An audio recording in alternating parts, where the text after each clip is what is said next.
There's so much judgment for a lot of the people who made that choice in the past to pass.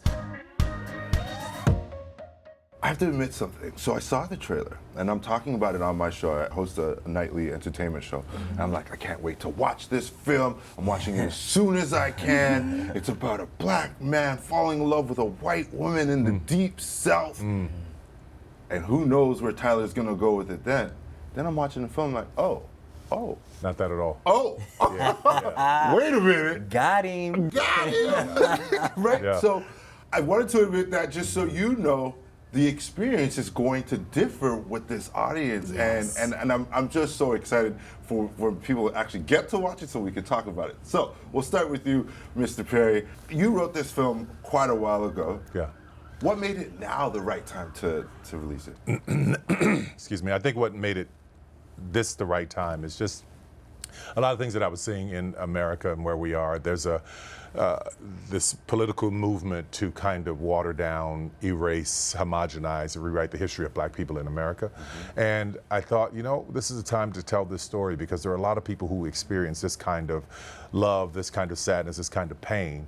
And as long as I've held on to it, I thought, you know, Netflix, what do you think? They were excited about it. I had to find the right cast, and here we are. So timing was perfect because we have to hold on to the history of what we have and make sure our children are aware of it as well. For sure. Now, obviously, the story and the director is very enticing, but I mean, how does it feel to be working with Mr. Perry? This man has literally broke how many careers? How do you feel going into a project like this?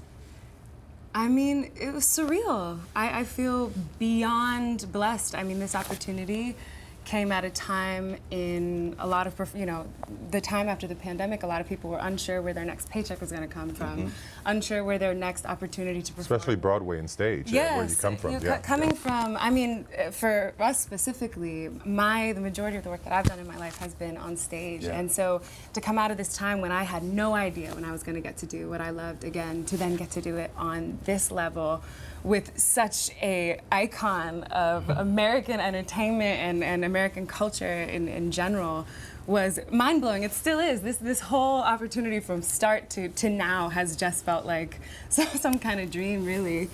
Yeah, I don't know if he feels he gets his due or not, but we're talking about somebody who's, how many people have done what he's done? I can only think of one, and that's Charlie Chaplin, and he's a black man in this country. That's a different tier for me.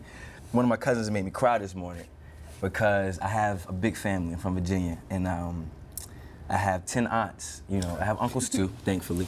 But I have 10 aunts, and when I first moved to New York, only one of them, for the first few years would reach out to me and check in on me. And she just encouraged me or whatever. And every time she signed off from that phone call, she'd be like, I love you.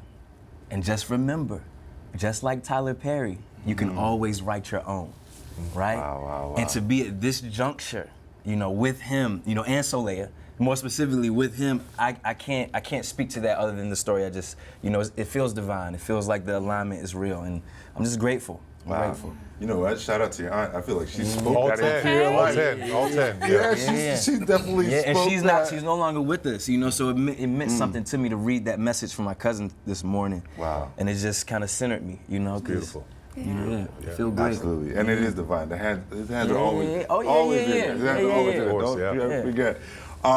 I saw somewhere where you said that you enjoyed directing this versus other things. What was it about directing this particular story that was, I guess, more enjoyable than usual? Everything I've done in the beginning has been about the work, and I knew I had this piece in my back pocket for all these years, 27 years. I was holding on. 27 years? 27 years, I was holding on to it, and realized, at some point I'm going to get to do this, and I'm going to really enjoy doing it when I do.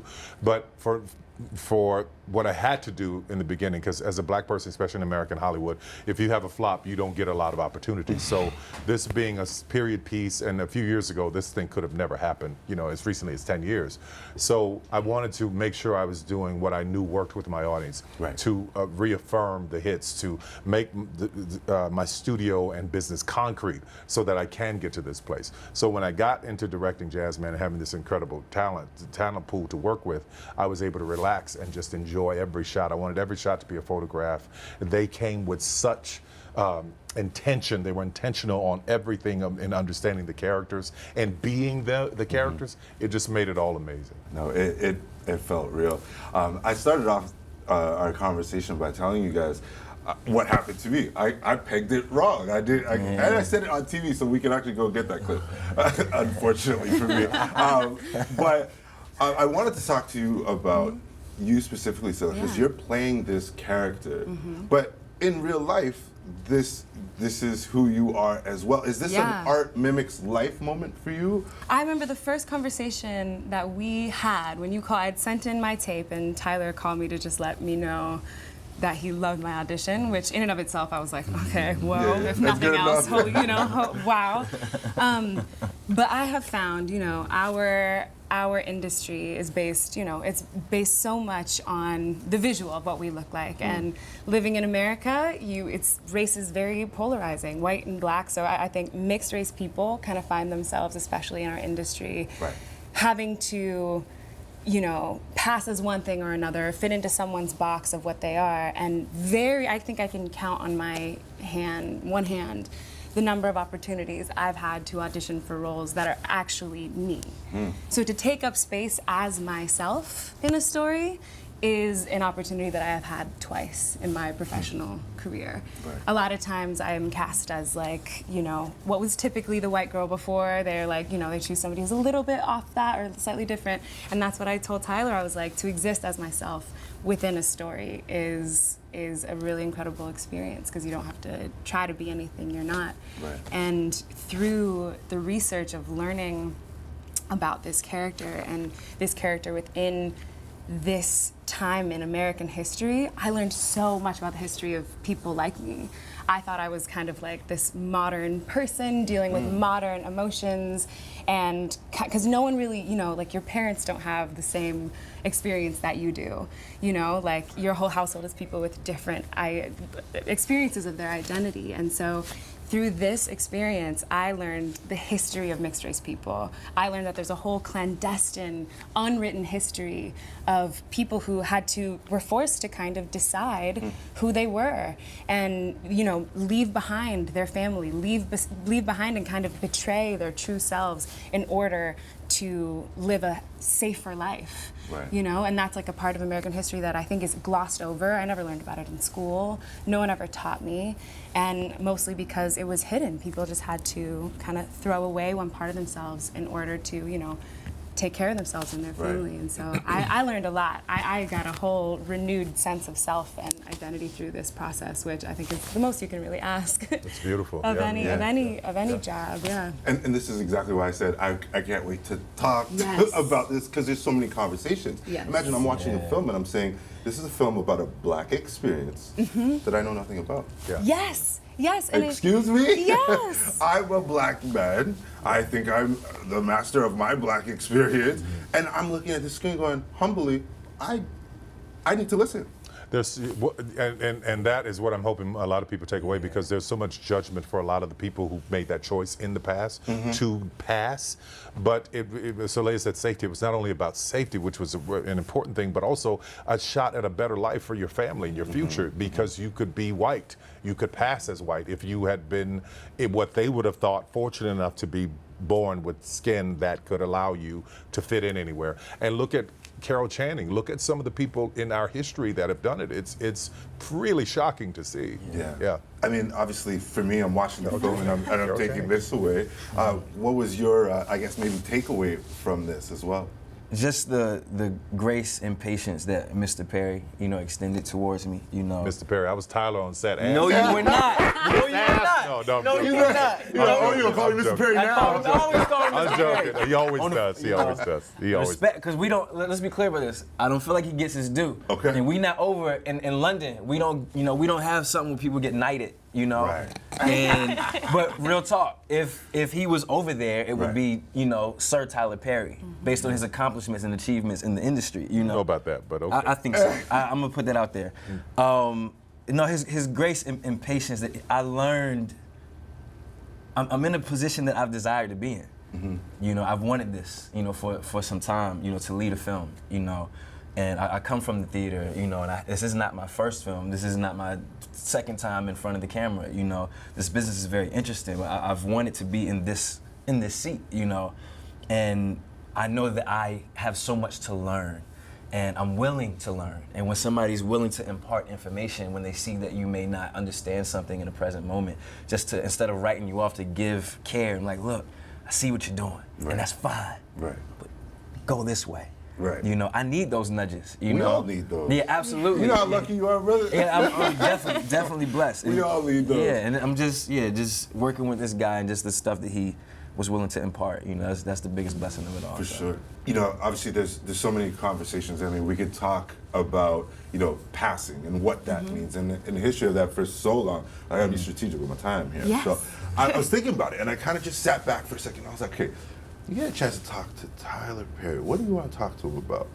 And I would assume with the flowers that you're getting, the contribution, the amount of lives that you impact just by creating a set, and then when you put out the product, how that then impacts other people as well, exponential. At this point, I'm assuming you're thinking about legacy. Yeah. You've achieved what you've set out to achieve and more. For words of inspiration for all of us in this room, in terms of legacy building, what are some things that you want to do next? The main thing right now, the most important thing is I have a 7-year-old. I want to make him a great man. I want to make him an incredible man. Yeah, That's yes. my entire focus. That's legacy for me. Now, if you're talking about career and business, as I look, I found myself in a situation that I didn't necessarily know I would be in. My whole intention was, I'm going to write this thing, I'm going to own it, I'm going to hire people. If there's a light to buy, I'm going to buy it. If there's a camera to buy, I'm going to buy it. So I was building this thing all along, all these years, and then I found myself in a town like Atlanta, training thousands of people and giving former prisoners and people who would have never had an opportunity in this business jobs. And the amount of energy and happiness and joy and hope that what comes through the gates every day at work, that'll be the legacy. That'll be the legacy, and what they're able to go on and do. These two people sitting here will be the legacy, what they are able to go on and do, because everybody's going to see them and go, who is that? Everybody who's seen it so far that I showed, and I've showed it to some of my harshest critics, and some pretty famous heavyweights. Yeah. They were blown away by their performances. Yeah. So it's my hope that everything that I'm doing at this point, at 52, 53 next week, is about ushering in the next generation. For sure. And I want to just because I am giving him his flowers. I do have to say that I was raised off of his stuff, and I was a very big fan early on, and we had to talk. I became one of his harshest critics, and there was so much that I was not aware of. Much like you watching the trailer, and then watching the film and being like, oh, that was my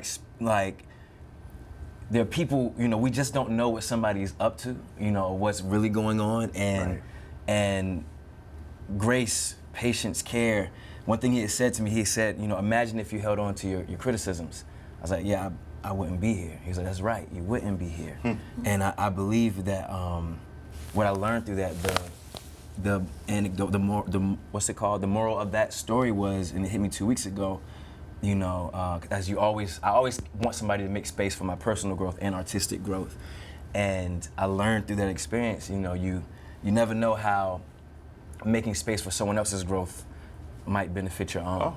And I'm grateful and I'm honored to to be in this seat next to him. And I just wanted to get that out there because we don't know, and it's very real. Before I let you guys go, I was talking to Viola Davis yesterday, and she said art means nothing until there's an audience to receive it.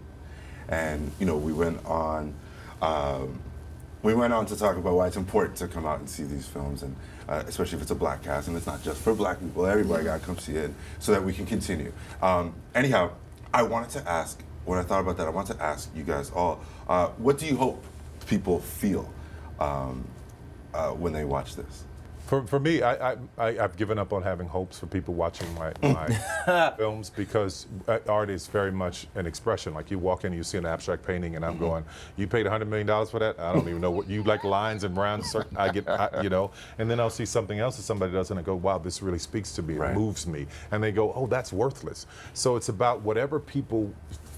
Everybody's going to come to it with a need or an experience or something they've had in their lives, and whatever that is, if it connects with them, then that's wonderful. My job was to tell the story as the characters gave it to me in my brain and leave it as it is. And they painted an incredible picture. I'm so proud of it. I'm proud of them. I wish the absolute best for them in the future. And my hope is that the audience takes away what they need to take away from it. Yeah. As individuals, yeah. For sure. Well, I want people to feel, I can't tell you what to feel. I do want people to feel to the point of transformation. Because when I read that script, you know, there are themes and messages in it that speak to all of humanity, you know, regardless of race or whatever. And I want you to feel something to the point where it changes your mind about things for the better, hopefully, because that love is in this story. And, you know, I just want to, I want that. Yeah, there's a lot of love in this story. My hope is that people either see themselves, maybe for the first time, in a period piece, in a love story, and they either see themselves or they get a deeper understanding of those outside of their experience. That is my greatest hope for our But film. feel something. Feel something. Like the video? Then hit the button, or better yet, drop us a comment. Then check out our latest videos here. And don't forget to subscribe by hitting the button here for more celebrity interviews and entertainment news.